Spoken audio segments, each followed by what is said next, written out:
Russia has such secret natural powers through which it can become a superpower once again. On one hand, a large part of Russia is currently covered with snow, and on the other, NATO allies have tightly surrounded it. What is stopping Russia, which is the world's largest military power after America, from becoming a superpower? The superpower whose title is currently with America. It's going to come back to Russia. But the question is how? What changes are going to come in the geographical location of Russia that will make it a superpower once again? Viewers, we all know that Russia is the largest country in the world by area. When it is time for sunrise in the west of Russia, at the same time it's dinner time in the east of Russia. Spread over an area of 17.1 million square kilometers, Russia is so big that 204 United Arab Emirates or Russia is not only large in area, but also has the world's largest underground oil and gas reserves. Russia is first in the natural gas reserve, while it is eighth in the oil reserve. According to a survey of 2021, there are many countries in Europe which are completely dependent on Russian gas. And if the average is done, then 40% of the gas in the whole of Europe comes from Russia. That means if Russia stops giving gas to Europe, then it can have a very bad impact on the economy of the entire Europe. Apart from being the biggest and the richest land of natural resources, Russia is also a big exporter of wheat. The largest share of wheat products in the whole world comes from Russia, i.e. about 18%. Along with all these advantages, there is also a big issue of geography with Russia, which is constantly stopping Russia from becoming the strongest country. And that is, most of Russia's land is lying completely useless due to the extremely cold weather. This part comes under Siberia, where the average temperature for the whole year is only 0.5 degrees centigrade. The coldest city in the world is also situated in this part of Russia, where temperature reaches 71 degrees centigrade in the winter. And we know the city by the name of Oymyakon, because a large part of Russia suffers from extreme weather conditions. That is why the population of Russia is very less in terms of area. And second, 75% of the total population of Russia lives within this 20% part of Russia. This is an issue that Russia has been trying to overcome for centuries, but still it remained unsuccessful. Not only by area, but Russia's coastline is also much bigger than America's coastline. The coastline of Russia extends over 37,650 km. But even here Russia is a victim to many issues. Actually, it is the Arctic Ocean which remains icy for most of the year. That is, despite having such a huge coastline, it is of no use to Russia. Now obviously, countries having more access to the sea, able to trade with more countries. More trades means more powerful it can become. Because after all, the ocean is the only means through which products can be transported all over the world at extremely low prices. Because of the ice, it is not only difficult for the cargo ships to move, but it can also prove to be very dangerous. Despite having such a large coastline, Russia trades with other countries with great difficulty. At the moment, the entire country's trade is done through these three ports. One of these is known as Vladivostok port in this east of Russia, where water remains ice for several months. But when trading starts from here in the summer season, then the cargo ships of Russia have to pass through ocean control by Japan. And Japan is a very strong allied partner of America and NATO. NATO is one such union of countries which was created only to tackle Russia.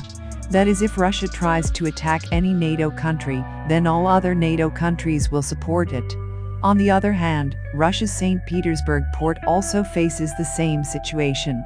The place remains icy for several months, and during the season cargo ships have to pass through all those countries which are members or allied partners of NATO and America. Third is the Novorossiysk port, which is present on the Black Sea, located in the south of Russia. Here the ice is not a big issue, but the cargo ships have to pass through the narrow corridor near Turkey. So even here also Russia does not have the freedom to trade freely. Of course, the relations between Russia and Turkey have become much better now, but Turkey is, however, a member of NATO. That is, even here also Russia is in a precarious situation. Despite having such a large coastline, Russia has to first wait for the right weather to start trade through these ports, and then have to pass through with the permission of its enemy NATO's countries. But despite that, Russia is standing at 11th in GDP ranking. GDP means gross domestic product. In simple terms, the combined income of all the people present in any country is called GDP. From the GDP ranking, a country's success is estimated. But this is not an accurate way to know the power of any country. If we talk about military power apart from GDP, then the Russian military has the largest number of nuclear warheads in the world, more than America. After America, the Russian military is considered to be the second most powerful army in the world. Here also, it's because of the cold weather that Russia is not number one. It is the cold weather, due to which no one has been able to capture Russia to date.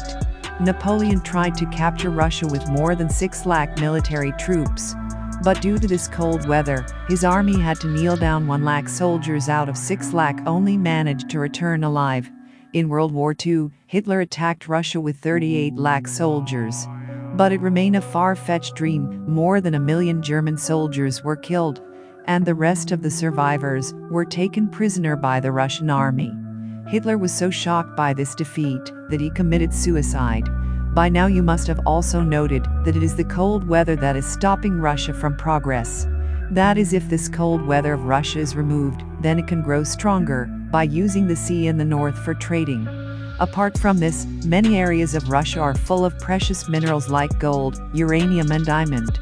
But due to the cold weather it is not possible to do their mining. In absence of this cold weather, then by mining all these minerals and metals Russia can reach great heights of success. Also, the biggest requirement of human beings is wheat. As you have already known, Russia is the biggest exporter of wheat. If Russia can become the world's largest wheat exporter by using only 20% of their land, then imagine what not it can export with 100% land usage. And if this happens, then it can leave America far behind in the GDP ranking. Surprisingly, there is a way through which Russia can get rid of this cold weather, and that is global warming.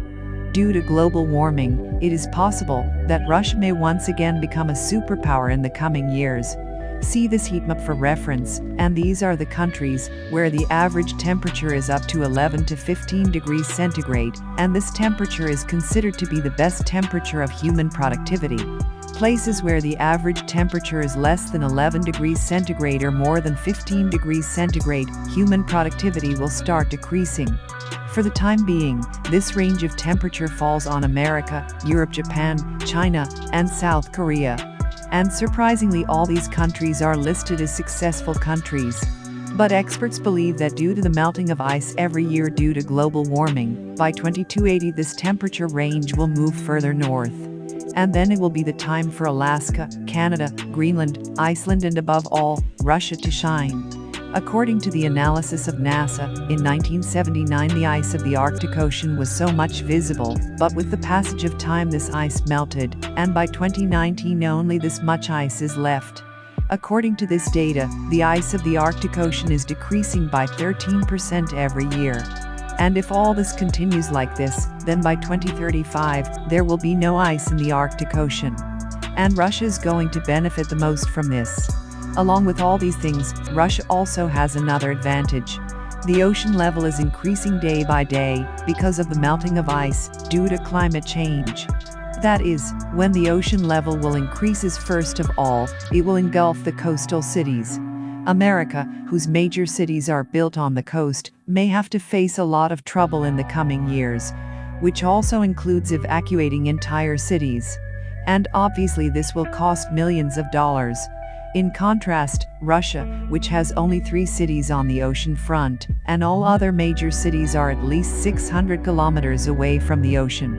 This thing is also going to benefit Russia in the coming times. The Suez Canal is the sea route of Egypt that connects Asia to Europe. Not only from China, but ships from all over Asia have to use this Suez Canal to go to Europe, for which the vessels also pay huge fees to the government of Egypt. Every year around 2,000 vessels use this canal, and each vessel pays a toll tax of about $4,000,000 to the Egyptian government. That is, the Egyptian government gets $8 billion on the transit of 20,000 ships a year. From Shanghai port in China to Rotterdam port in Europe, ships take a distance of 18,000 kilometers and 37 days. But once the ice in the Arctic Ocean melts, the ships will pass through Russia, reducing the journey to 10,500 kilometers and 22 days from Shanghai to Rotterdam. That is, while Chinese companies will save millions of dollars in transportation. At the same time, they will obviously pay a heavy toll fee to Russia to pass through its controlled sea. From agriculture to natural gas and mining of precious minerals to population growth in Russia, climate change can be a great blessing for Russia in all the sectors. And there is a high chance that after 50 or 60 years, Russia will once again emerge as a world superpower. Hope you guys will like and share this video. My heartfelt appreciation for your loving comments. We'll meet you in another amazing video.